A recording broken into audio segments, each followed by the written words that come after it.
Hello दोस्तों, आपका स्वागत है मेरे चैनल ऑनलाइन स्कूल पर। तो दोस्तों आज मैं आपके लिए कुछ लेके आया हूं। जैसे कि आप सभी को पता है दोस्तों, कुछ लोगों को मैथ से बहुत डर लगता है क्योंकि उनके मैथ समझ में नहीं आती। वो सोचते हैं यार ये कैसे चीज़ हो गई, ये कैसे आ गया और ये कैसे हो गया। ये सभी चीज़ें डाउट्स की बहुत प्रकार के डाउट्स हमारे मन में रहते हैं मैथ को लेके। तो कई बार हमें चीज़ें समझ नहीं आ पाती। तो दोस्तों आज मैं आपको बताऊंगा मैथ के बारे में। और ये कुछ इंपॉर्टेंट फैक्ट है मैथ के, जो बेसिक से बिल्कुल स्टार्ट करेंगे मैथ को, और फिर इसके बाद में आपको पूरे चैप्टर कराऊंगा। आगे जाके जो भी चैप्टर्स है, परसेंटेज हो गया, प्रॉफिट एंड लॉस हो गया, सभी प्रकार के सारे चैप्टर कराऊंगा। और दोस्तों ये जो है आपके सभी एग्जाम में काम आएंगे और कंप्लीट लेके चलूंगा। बस दोस्तों आपका साथ चाहिए। आपको अगर वीडियो अच्छी लगे तो दोस्तों चैनल को लाइक कर और सब्सक्राइब जरूर कर देना और बेल आइकन को दबा देना दोस्तों, जिससे आपको आगे की वीडियो मिलती रहे। तो दोस्तों ये हमारा जो बेसिक रूल है मैथ के, कुछ ये जल्दी खत्म हो जाएंगे, ज़्यादा टाइम नहीं लगेगा। 5-6 क्लास में ये खत्म हो जाएगा लगभग। उसके बाद हम चैप्टर्स पे आ जाएंगे। ये बहुत ज़रूरी है लेकिन आप लोगों के लिए इनको ध्यान से पढ़ना, क्योंकि मैथ में सभी जगह फॉलो होते हैं। आप किसी भी चैप्टर में जाएंगे तो वहाँ पे आपको चीज़ें मिलेंगी, ये सभी फैक्ट आपको वहाँ पे मिलेंगे। तो दोस्तों मैं शुरू करता हूँ। मैं बताता हूँ इसका जो पहला फैक्ट है, पहला रूल है इसका। जैसे देखो आप डिस्प्ले पे देख पा रहे होंगे अपनी, किसी संख्या में शून्य की गुना की जाए या शून्य में किसी संख्या से गुना किया जाए तो गुणनफल शून्य प्राप्त होता है। तो दोस्तों गुणनफल शून्य कैसे प्राप्त होता है? जैसे 4 इंटू 0, 4 इंटू 0 है तो बराबर 0। 4 को गुना 0 से करेंगे तो 0 प्राप्त होगा, या 0 की गुना 4 से करेंगे तो 0 प्राप्त होगा। जैसे मैं 5 की गुना 0 से करता हूं तो क्या आएगा? 0 आंसर आएगा दोस्तों। तो मतलब आप किसी भी संख्या को 0 से गुना करेंगे या 0 को किसी भी संख्या से गुना करेंगे तो 0 ही प्राप्त होगा। ठीक है गाइज, इस तरीके से। जैसे 9 इंटू 0 इंटू 7 इंटू 5, 9 गुना 0 गुना 7 गुना 5 बराबर क्या होगा? 0 होगा दोस्तों। ठीक है, अब मैं आगे चलता हूं। हाँ, तो सेकंड रूल इसका क्या होता है? शून्य में किसी संख्या से भाग दिया जाए तो भागफल शून्य प्राप्त होता है। ठीक है, जैसे 0/x बराबर 0। 0 को 5 से भाग देंगे हम। अगर 0 को 5 से भाग देंगे तो हमारा क्या प्राप्त होगा? 0 को हमने 5 से भाग दिया तो हमारा आंसर आएगा 0। इसी प्रकार से हमारा आंसर आएगा 0। इसी प्रकार से हम 0 को 48 से भाग देंगे तो क्या आएगा? आंसर हमारा 0 आएगा दोस्तों। ठीक है गाइस, आपको इन चीज़ों को ध्यान रखना है और अच्छे से नोट्स बना लेना है इसके, क्योंकि ये आपको चीज़ें आगे सभी चैप्टर्स में काम आएंगी। इसको बिल्कुल ध्यान से सुनना है, बिल्कुल ध्यान से। और अगर किसी को कुछ चीज़ें समझ नहीं आती तो दोस्तों आप हमें कमेंट जरूर कीजिएगा, बताइएगा, जिससे मैं अगली वीडियो में आपको ठीक प्रकार से समझा पाऊँ। ठीक है गाइस, जैसे हमारा अगला रूल है इसका। अगला रूल देखते हैं। किसी संख्या को शून्य से भाग दिया जाए तो भागफल इन्फिनाइट प्राप्त होता है। जैसे देखो अनंत होता है। जैसे x को 0 से भाग देंगे तो इसका भागफल क्या होगा? अनंत होगा, चलता ही रहेगा, कोई आंसर ही नहीं निकलेगा। 25 को 0 से भाग देंगे तो इसका कोई आंसर नहीं निकलेगा दोस्तों। ठीक है, हमेशा ये चलती रहेगी भाग, इसकी कोई आंसर ही नहीं होगा, इसकी कोई लिमिट ही नहीं होगी, भाग चलती ही रहेगी। जैसे 0 को 25 से भाग देगा, 0 एकम 0, 0 दूनी 0, कितनी भी बार करो तो शेषफल हमेशा 25 ही बचता रहेगा। इसी प्रकार से ये चलती ही रहेगी। ठीक है गाइस, जैसे मैं 5 को 0 से भाग देता हूँ तो क्या होगा? इन्फिनाइट प्राप्त होगा। ठीक है, इसका कोई आंसर नहीं निकलेगा, अनंत होगा। ठीक है गाइस, अब नेक्स्ट है हमारा। नेक्स्ट जो हमारा क्या कहता है? किसी संख्या की घात शून्य होने पर उसका उसका उसका मान 1 होता है। अगर हमारी कोई भी संख्या है दोस्तों, उसकी घात शून्य है, जैसे हमारी संख्या है x की पावर 0, तो इसका मान क्या होगा? इसका मान 1 होगा। ठीक है गाइस, इसका मान 1 होगा। इसी प्रकार जैसे हमारी 5 की पावर 0 है तो इसका आंसर भी 1 होगा। मतलब कोई भी संख्या आ जाए, जैसे 9 की पावर 0 है, 9 की पावर 0 तो आंसर क्या है? 1। 985 की पावर 0 है तो आंसर क्या है? 1। हमारी कोई भी संख्या है, कितनी भी बड़ी संख्या, चाहे कितनी भी बड़ी संख्या, अगर उसकी पावर 0 है तो उसका मीनिंग क्या होगा? उसका आंसर क्या होगा? उसका मान जो आएगा वो 1 आएगा। ठीक है गाइस, जैसे 1 लाख की पावर 0 तो उसका मान क्या होगा? उसकी वैल्यू, उसके मान होगा 1 होगा। ठीक है, अब जैसे नेक्स्ट पे चलते हैं। नेक्स्ट हमारा क्या कहता है? किसी संख्या को स्वयं से भाग देने पर भागफल 1 प्राप्त होता है। ठीक है, किसी संख्या को स्वयं से भाग देने पर भागफल 1 प्राप्त होता है। जैसा आप इसमें देख पा रहे हो, जैसा आप इसके अंदर देख पा रहे हो, x के, हाँ, x को अगर हम x से डिवाइड करेंगे तो क्या होगा, 1। x को अगर हम x से भाग देंगे तो आंसर क्या आएगा, 1 आएगा, क्योंकि x से x कट जाएगा। ठीक है, x से कम x। ठीक है, इस तरीके से आंसर आएगा 1 गाइस। ठीक है, जैसे हम 9 को 9 से 9 को 9 से भाग दे रहे हैं तो आंसर क्या आएगा, क्यों, 9 एकम 9, 9 से 9 कट जाएगा तो आंसर 1 आएगा। 18 को 18 से भाग दे रहे हैं, 18 एकम 18, 18 से 18 कट जाएगा, आंसर 1 आएगा। ठीक है गाइस, 433 को 433 से भाग दे रहे हैं, ये हमने इससे 433 से 433 पूरा पूरा कट जाएगा तो आंसर क्या आएगा, 1 आएगा। ठीक है गाइस, इस तरीके से होगा।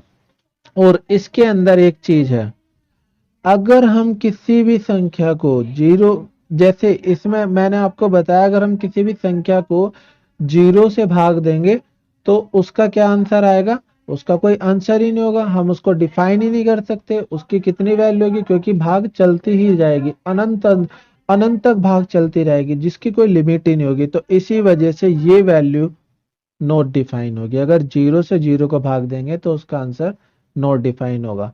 ठीक है गाइज, ओके, अगले पे चलते हैं। जोड़ और घटाना। जोड़ और घटाने के एक सिंपल से रूल है, आप सभी को पता होंगे, लेकिन फिर भी मैं अपनी तरफ से बता रहा हूँ, जैसे कुछ बच्चों को नहीं पता है तो शायद उनके काम आए, सभी को साथ लेके चलेंगे। ठीक है गाइस, जैसे धनात्मक संख्या सदैव आपस में जुड़ती हैं और चिन्ह प्लस का लगता है। अब मैं आपको बताता हूँ, जैसे पॉजिटिव इंटीजर्स होते हैं, जो भी हमारी प्लस की संख्याएं होती है हम उनको धनात्मक संख्याएं बोलते हैं।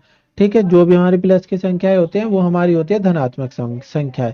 जैसे 5 प्लस 3 बराबर क्या आ गया, 8 आ गया। ठीक है, ये हमारी क्या है, धनात्मक संख्याएं हैं। सारी की सारी संख्या पॉजिटिव है, जिनके आगे प्लस का निशान हो वो हमारी धनात्मक संख्याएं होती हैं।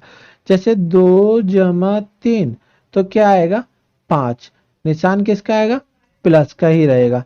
ठीक है गाइस, और प्लस का निशान हमें लगाने की जरूरत नहीं होती अगर संख्या के आगे कोई वैल्यू नहीं है तो। ठीक है, अगली हमारा रूल क्या कहता है, अगला हमारा रूल कहता है, किसी संख्या के पहले कोई भी चिन्ह ना हो तो वह संख्या का चिन्ह जो है प्लस का माना जाता है। अगर कोई भी संख्या, जैसे मैंने आपको कराया 5 जमा 3, 5 जमा 3 मैंने आपको पहले कराया, ये रहा 5 जमा 3, इसके आगे कोई भी निशान नहीं है तो इसलिए यहाँ पे क्या है, प्लस का निशान रहेगा। ठीक है गाइस, यहाँ पे कोई संख्या, यहाँ पे कोई निशान नहीं है तो इसके आगे भी क्या रहेगा, प्लस का निशान रहेगा। ठीक है, ये चीज आप अच्छे से नोट्स बना लेना, ये आपको काम आएंगे आगे तक। ठीक है, अब आगे चलते हैं। आगे हमारे क्या कहता है, देखते हैं अगला रूल हमारा क्या कहता है। धनात्मक और ऋणात्मक संख्याएं सदैव आपस में घट जाती है और चिन्ह बड़ी संख्या का लगता है। ठीक है, अगर प्लस और माइनस की संख्याएं हैं, ठीक है, धनात्मक मतलब पॉजिटिव प्लस की संख्या, ऋणात्मक मतलब माइनस वाली संख्या है। ठीक है गाइस, जिनके आगे माइनस का निशान होता है। ओम, सॉरी। तो जैसे मैं आपको बता रहा हूँ, देखिए इसके अंदर क्या दे रखा है, +6 -8, प्लस का 6 है, माइनस का 8 है, वैल्यू क्या आई, -2, दोनों घट गए हैं। ठीक है, यहाँ प्लस का 18 है, माइनस का 10 है, तो वैल्यू क्या आई, 8। तो यहाँ पे क्या हुआ, हमारी जो संख्या बड़ी है चिन्ह कौन सा आ रहा है, वही आ रहा है। जैसे यहाँ पे हमारी माइनस की 8 बड़ी है तो माइनस का चिन्ह आ रहा है, यहाँ पे हमारी प्लस वाली संख्या बड़ी है तो प्लस का चिन्ह आ रहा है। इसी प्रकार से जैसे हमारा -5 +16 तो बचा क्या, 11, घट गई, दोनों 16 में से -5 गए तो 11 बचेंगे। तो हमारा बड़ी संख्या कौन सी है, प्लस की है, तो प्लस की संख्या बड़ी है तो चिन्ह कौन सा आ रहा है, प्लस का गाइस। ठीक है, अब जैसे मैं आपको बताता हूँ, प्लस का 8 है और माइनस का 12 है, माइनस का 12 प्लस का 8 है तो 12 में से 8 चले जाएंगे, बचेगा कितना, 4 बचा। ठीक है गाइस, अब एक चीज देखो आप, इसके अंदर निशान कौन सा दे रखा है, चिन्ह कौन सा दे रखा है, जो हमारी संख्या बड़ी है वो 12 है और 12 पे चिन्ह कौन सा है, माइनस का है। तो सॉरी, यहाँ पे माइनस का चिन्ह आएगा। ठीक है गाइस, वो मैं लगाना भूल गया, यहाँ माइनस का चिन्ह आएगा। ठीक है, यहाँ पे माइनस कर लेना आप लोग, बाय मिस्टेक हो गया वो। ठीक है गाइस, और हमारा जो नेक्स्ट है माइनस का 12 प्लस का 7, तो यहाँ पे भी हमारा माइनस आएगा गाइस। ठीक है, यहाँ पे भी आप माइनस कर लेना। ठीक है, ये मुझसे गलती से भूल गया मैं इसको लिखना। ठीक है गाइस, इसके लिए क्षमा चाहते हैं। अगले पर चलते हैं। ऋणात्मक संख्याएं आपस में ऋणात्मक संख्याएं आपस में जुड़ जाती हैं और चिन्ह माइनस का लगता है। ठीक है गाइस, ऋणात्मक संख्या क्या है, आपस में जुड़ जाती है और चिन्ह कौन सा लगता है उनमें, माइनस का चिन्ह लगता है। ठीक है, तो अब मैं बताता हूं, देखो किस तरीके से। जैसे हमारे पास दो संख्याएं हैं, -5 -3। -5 और -3 आपस में दोनों माइनस की संख्याएं हैं, दोनों ऋणात्मक संख्याएं हैं। तो -5 और -3 आपस में क्या होगा, जुड़ जाएंगे और निशान कौन सा आएगा, माइनस का 8 आएगा। तो चिन्ह कौन सा आया, माइनस का आया। ठीक है गाइस, जैसे -4 -5। ठीक है, दोनों के आगे घटा का निशान है, तो यहाँ पे कौन सा चिन्ह आएगा, माइनस का 9। दोनों जुड़ जाएंगे, 5 और 4 9, और निशान कौन सा आएगा, माइनस का 9 आएगा। ठीक है गाइस, अब जैसे एक और देख लेते हैं एग्जांपल इसका, -9 और -19। -9 और -19 कितने हो गए, 28 हो गए। अगर 28 हमारा ये आ गया, 28 हमारा ये आ गया, और चिन्ह कौन सा आया, माइनस का, क्योंकि दोनों संख्या माइनस की है। ठीक है गाइस, अगले पर चलते हैं। हाँ, मल्टीप्लाई पे आ जाते हैं। अब देखो मल्टीप्लाई का थोड़ा सा इसको ध्यान से समझना, इसमें बच्चों को बहुत कंफ्यूजन रहता है, तो आप ये ठीक से समझना और इसको अच्छे से लिख लेना। ठीक है, जैसे प्लस और प्लस, अगर संख्या प्लस और प्लस की है, दोनों संख्या प्लस की है और उनकी हम मल्टीप्लाई कर रहे हैं, हम उनकी गुना कर रहे हैं, तो निशान कौन सा आएगा, जैसे 4 गुना 2, दोनों संख्या हमारी प्लस की है, 4 भी और 2 भी, तो हमारा चिन्ह भी आएगा प्लस का ही। ठीक है गाइस, चिन्ह भी हमारा प्लस का आएगा। अगर हम प्लस और माइनस की गुना कर रहे हैं, यहाँ पर देखो तो चिन्ह आएगा माइनस का। जैसे प्लस का 4 है हमारे पास और माइनस का 2 है, हमने गुना कर दी, तो कौन सा चिन्ह आया, माइनस का। माइनस का 8 बचेगा। ठीक है, हमारे पास माइनस का 8 बचा। अब हम ये देख लेते हैं, माइनस गुना प्लस, अगर माइनस और प्लस के गुना करते हैं तो भी हमारा चिन्ह माइनस का ही आएगा। जैसे माइनस का 4 है और संख्या अगली प्लस की है, तो 2 चौक 8, तो माइनस का क्या बचेगा, 8 बचेगा। ठीक है, अगला एग्जाम्पल देख लेते हैं, माइनस इंटू माइनस, माइनस गुना माइनस। माइनस की गुना अगर हम माइनस से करेंगे तो हमारा चिन्ह आएगा दोस्तों प्लस का, चाहे हमारी वैल्यू कोई भी हो। जैसे माइनस का 4 हो गया और माइनस का 2 हो गया, दोनों संख्या है, माइनस का 4 माइनस का 2, दोनों हमारे पास माइनस की संख्या है, दोनों घटा की संख्याएं हैं। तो हमारे पास बचेगा 4 दूनी 8, और वो भी कौन सा, प्लस का बचेगा, पॉजिटिव इंटीजर बचेगा। ठीक है गाइस, अगर माइनस की गुना समबार हो तो प्लस आएगा, अगर माइनस की गुना विषम बार हो तो माइनस आएगा।